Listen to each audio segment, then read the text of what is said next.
여러분 안녕하세요. 썰마마입니다.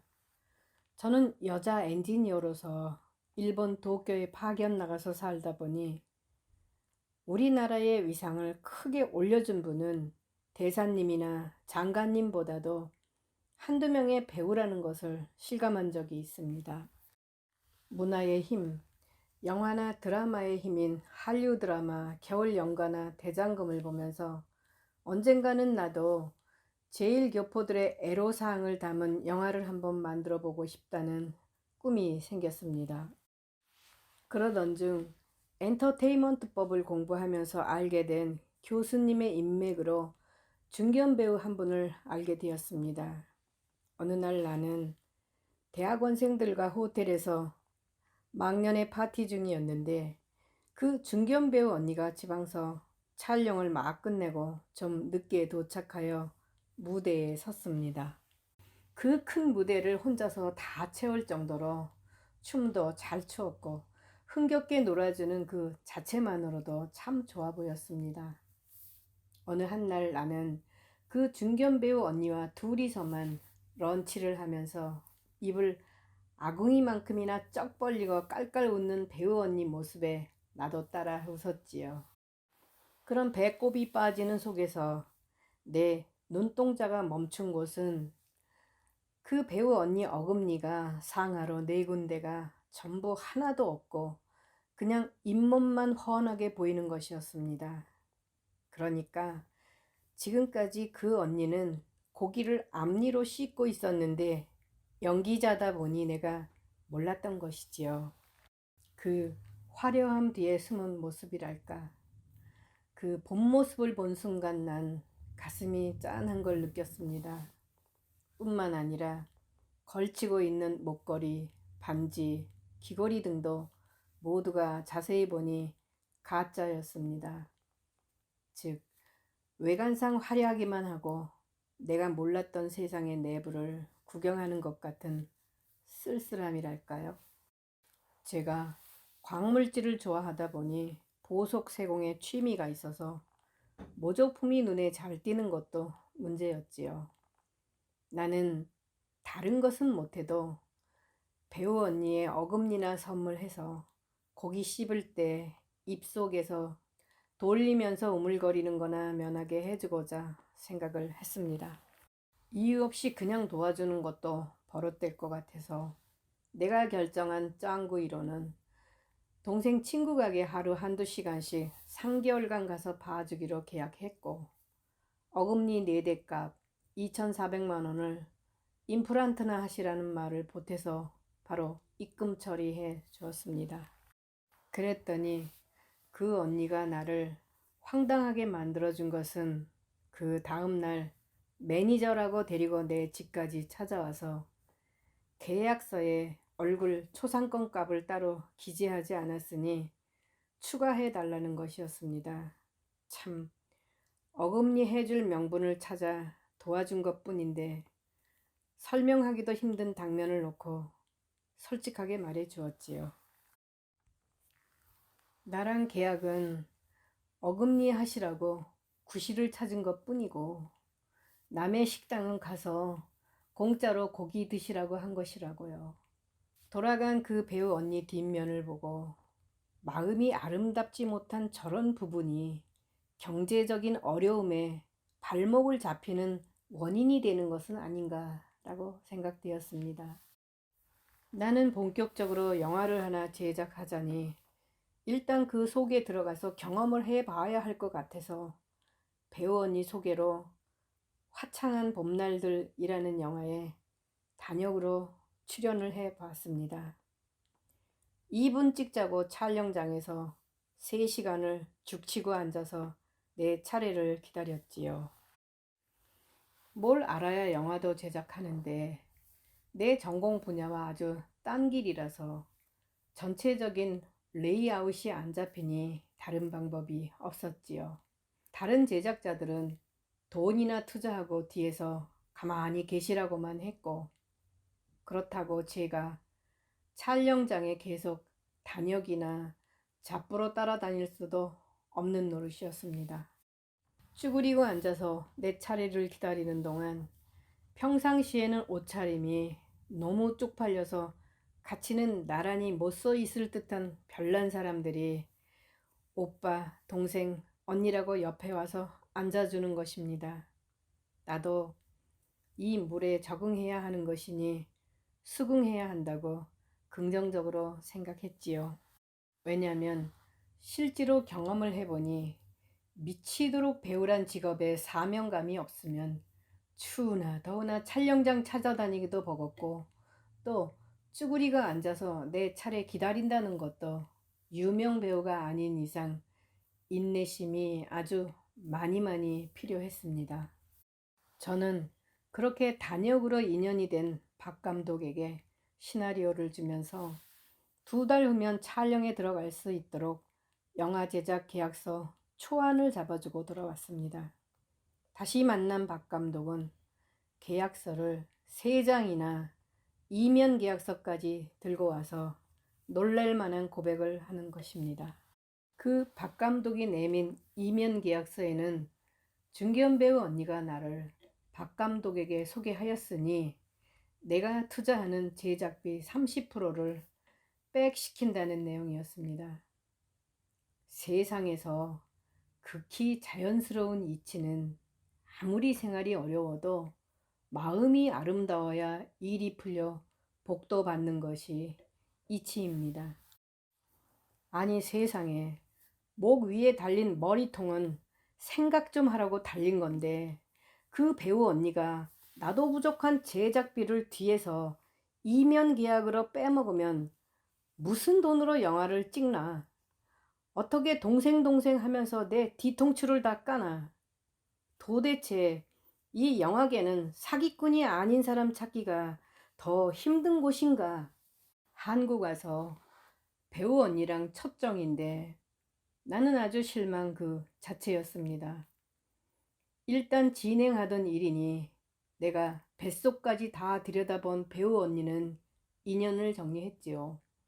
그리고 감독 추천 배우는 다 거절했고 시나리오의 이미지가 맞는 배우 캐스팅을 위하여 모집 광고를 5일간 냈습니다. 모집 광고가 나가자 팩스가 얼마나 많이 들어오는지 하루 24시간 계속 찍찍거렸습니다. 처음에는 팩스가 고장났는 줄 알았을 정도로 하루에 오디션 신청서가 400~500통씩 들어오는 것을 보고 나도 이게 다 웬일인가 머리가 헷갈릴 정도로 놀랐습니다. 정말 5일 동안 신청서가 3,000명이 넘도록 이 밤이 다 가도록 들어오는데 온 나라 사람들이 모두 연예인 지망생인가 착각할 정도였습니다. 어쨌든 90% 이상 탈락시키고 200명을 직접 오디션을 해보았는데 우리나라 배우들 연기력은 참 대단들 했습니다.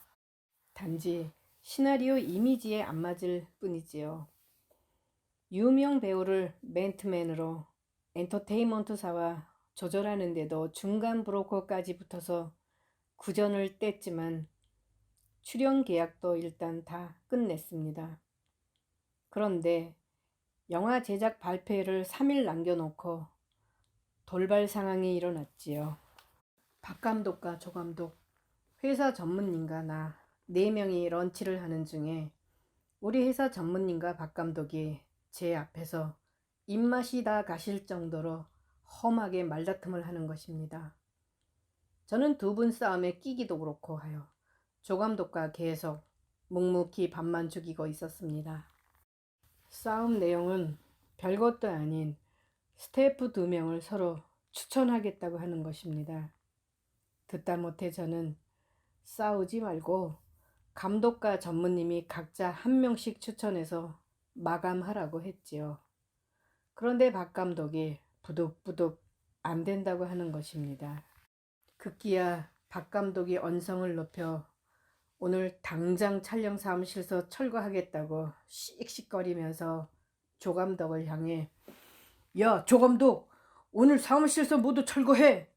라고 하자 놀란 회사 전무님께서 박 감독님, 알았어요 박 감독님이 원하시는 대로 하시지요. 그렇게 기가 죽으면서 자꾸 비는 것입니다. 이건 아니다 싶어 참고 있던 제가, 박 감독님, 오늘 몇 시까지 촬영 사무실에서 퇴거하실 건가요? 네, 짐 싸는 대로 나가겠습니다. 짐은 배낭으로 하나밖에 안 되니 6시까지 퇴거하시면 되겠습니다.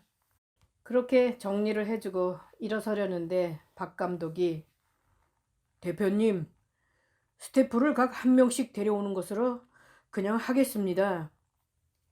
박 감독님, 스태프가 문제가 아니라 내가 보기에는 박 감독의 그 정신 상태가 문제입니다. 제작 발표 3일 남겨놓고 감독이라는 사람이 무책임하게 나 아니면 큰일 난다는 제작자 약점 잡는 그런 행동은 용납 안 됩니다. 서로 잘못한 부분만 말하면 되지 보따리 싼다고 으름장 놓는 것입니까? 박 감독 입으로 오늘 퇴거한다고 선언한 거 지키세요. 내가 자리를 먼저 나온 후 박 감독은 제작 발표 하루 전날은 내가 자기를 불러서 사정할 것이라고 떵떵 치면서 떠났다고 합니다. 그러나 내 생각은 저 자식이 촬영을 반쯤 찍어놓고 저런 배짱을 또 튀길 수도 있는 자로 본 것이지요. 그러면 난 더 큰일 날 수 있어서 마음을 접은 것입니다. 저는 이 영화 제작의 길이 새 길이라서 프로페셔널 감독보다는 미숙한 감독이 저한테는 적격이라고 판단했습니다. 일단 제작 발표 3일 전이라서 배우협회 추천을 받아 감독으로서는 경험이 작은 서감독으로 대체하였습니다. 얼떨결에 뛰어내려온 서감독과 그렇게 무사히 예술의 전당서 제작 발표회를 끝냈고 크레인크인에 들어가던 날 촬영팀 등 배우 전원이 참석했는데 서감독이 안 나타난 것입니다. 감독이 기본 정신 상태가 안 되었다고 내 혈압이 상승 중에 서감독이 헐레벌떡 들어왔습니다. 저는 미팅 중에 서감독을 보고, 서감독님, 내일부터도 오늘처럼 천천히 잠에서 깬 시간에 촬영 현장으로 찾아오시면 됩니다. 못 일어나시면 못 일어나시는 대로 안 오셔도 좋습니다. 죄송합니다, 대표님. 다시는 늦지 않겠습니다. 열심히 하겠습니다.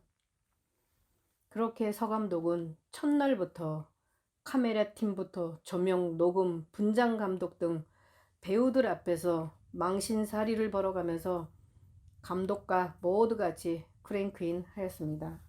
제 눈에는 각 경력이 충분한 카메라 팀과 녹음팀, 조명팀들의 감독들이 노련하기 때문에 미숙한 서 감독을 받쳐주면서 그런대로 국내 촬영은 진행되었습니다. 문제는 동경 해외 현지 촬영이었는데 조연들은 물론 유명 배우 6명이 동경을 다녀가야 합니다. 유명 배우 하나 움직이는데 최소한 매니저가 적어도 2~3명이 따라 붙습니다.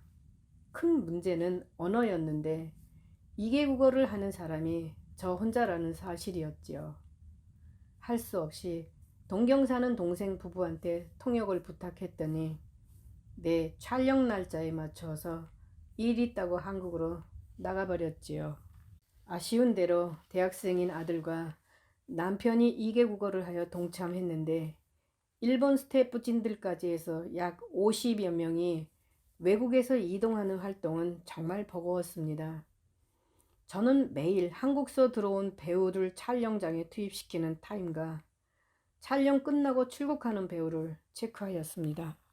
아들은 배우를 공항서 보내고 또 들어오는 배우를 픽업했고 남편은 일본 촬영팀과 한국 촬영팀을 인솔해서 매일 촬영 현장으로 이동했고 나는 시나리오에 따라 일본 배우와 한국 배우가 하는 언어를 조정 배치하면서 촬영 현장을 조율했습니다. 당시 너무 고단해서 누우면 죽은 사람 자듯 했는데 아들도 과로사 할 것 같다는 느낌이 든다는 말을 했을 정도였지요. 사실상 서 감독님은 1호가 안 되니 제가 1인 다중역을 하게 되었고, 촬영 끝나면 숙소로 갈 힘도 없는데 하루는 전원주 선생님이 노래방을 가자고 하더군요. 들은 척도 안 했더니 삐치셔서 할 수 없이 날 잡아서 신주쿠로 한번 모셨지요. 뿐만 아닌 애로사항은 여배우 3명이 얼굴 찍어 바르다가 아사쿠사원에 촬영 시간을 못 맞춰 배우 3명이 빵꾸를 내서 1명으로 대체하는 돌발 상황이 나의 고단함에 극치를 더했습니다. 촬영 카메라는 레드원을 썼는데 그 와중에도 카메라팀 4명이 숙소에서 술 처먹고 싸움질이 나서 카메라 전자 쪽에 조립 가능한 담당이 새벽에 한국으로 가버려 내 눈앞을 깜깜하게 만들어주기도 했습니다. 물론 현지 촬영은 일본 팀이 백업을 하니까 해결은 했지요. 제일 심했던 어려움은 서 감독이 신통하지 않으니 주연 배우가 감독을 야단치는 회개한 상황이었습니다. 때볕에 오래 세웠다고 감독한테 욕하고 이렇다고 툴툴대고 저렇다고 욕하시더니 급기야 3번째는 어느 종합병원 앞에서 일어났습니다. 그날도 촬영 중에 주연 배우가 같은 씬을 여러 번 찍고도 오케이 사인을 안 내린다고 서 감독한테 야, 너도 감독이냐? 너 같은 것도 감독이냐고. 나 이거 안 찍어. 언성을 높이자 주연 배우를 알아보는 구경꾼들이 사방에서 모여들기 시작했습니다. 그렇게 공개 망신을 당하니 서 감독도 질세라. 너 이 새끼 한국 가면 내가 너 더 이상 배우를 못해 처먹게 할 거야 라고 응수했고, 거기에 폭발한 한 주연 배우가 몸싸움을 하려고 달겨들자 사방서 스태프들이 말리는 가운데 쌍방의 언성은 동경 하늘을 찔렀습니다. 순간 나는 그날 촬영 스케줄을 급하게 취소 지시하고 배우 등 스태프진 모두 촬영 버스로 아주 급하게 대피시켰습니다. 주연 배우는 별도의 승용차로 급하게 억지로 이동을 하자마자 역시 경찰차가 사이렌을 울리면서 등장했지요.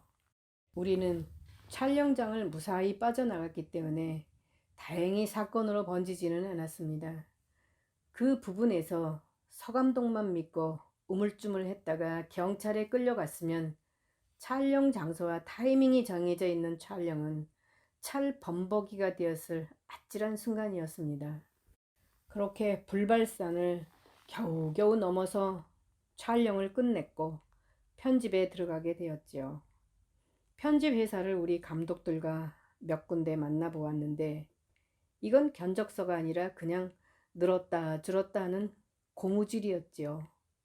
즉 처음 제작 준비 시작부터 편집 끝까지 바람잡이가 잔뜩 붙은 세상인 것입니다. 하여간 한 군데 편집을 맡기고 보니 서 감독이 먼저 뛰어가길래 그래도 감사했습니다.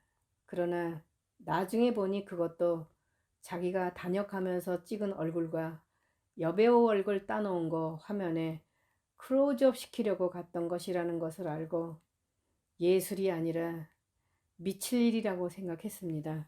그러던 어느 날 시나리오를 직접 쓴 아들이 편집실에서 어머니, 이건 영화가 아니라 그냥 찰떡이에요.